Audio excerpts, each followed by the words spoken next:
back to Kokolani Gardens, to our little nursery. Today we are going to be splitting a variety of ape. I can't remember the name. It is one of our favorites though. And we got about 5 plants to go. We initially got it from Scott at Plant Hawaii, and we kind of abused it.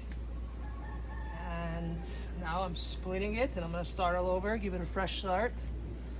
So you kind of want to be gentle. You want to find the main body of the root system, and then just kind of wiggle it out. So that's one. And once you get it out, you kind of want to take off all the dead leaves, because this can cause a problem in the future. It can cause rot or bugs. So you kind of want to get that stuff off.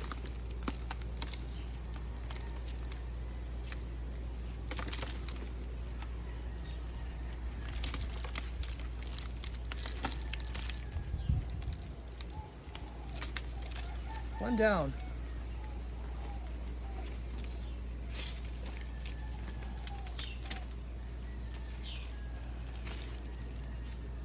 Now babies.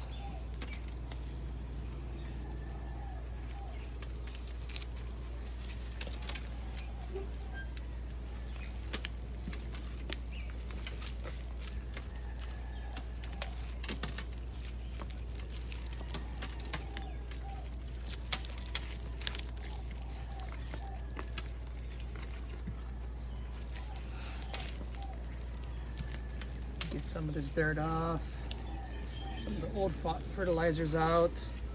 You know, with potted plants, if you're fertilizing all the time, the fertilizer builds up into your soil, so it's a good idea to change the dirt periodically. There's other ways to balance it as well with lime, but I'm not going to get into that.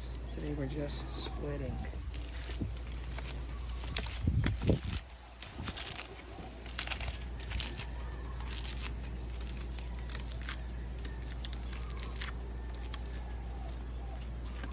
So not only we're taking off the dead leaves, but if you see any kind of roots that are dead as well, you want to take those out.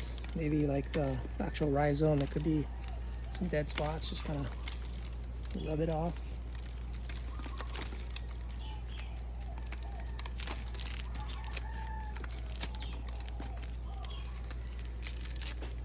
And then when you're all done with it. So this is a little mixture that I made. I found that with apes, they like good drainage. They don't like to kind of be sitting in water. It's kind of a mixture that I make for most of my plants, my potted plants, and it's basically potting soil. I mix some perlite in there and some black cinder in about like 3 parts soil, 1 part perlite, and 1 part cinder. And then when I'm all done, I like to fertilize with 13-11-11 Nutri-Coat. It's a time release fertilizer. It's great in pots. It's what all the pros use.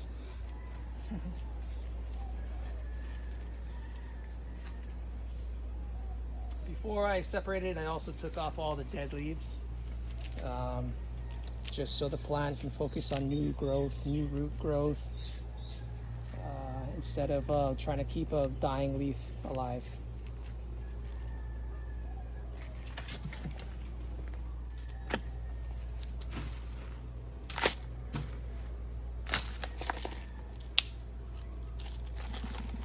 I like to put a little dirt in the bottom, kind of rest the plant there a little deeper than what I'm actually gonna want it. And I kind of just fill it up with your soil mixture.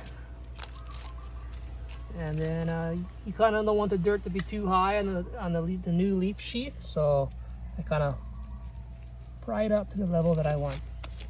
And I do this same technique when I do things in the ground. I make the hole a little bit bigger, and then I pry it up to the surface, to the level I want it.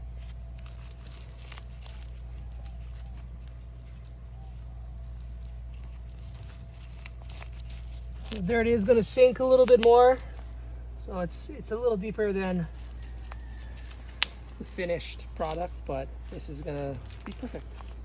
Done with that, put it in a pot.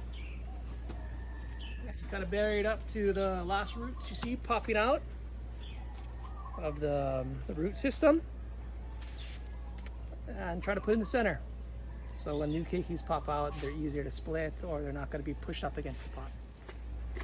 So I'm going to finish up with my rest of these beautiful apes. Thanks for checking in with us, and I'll see you next time.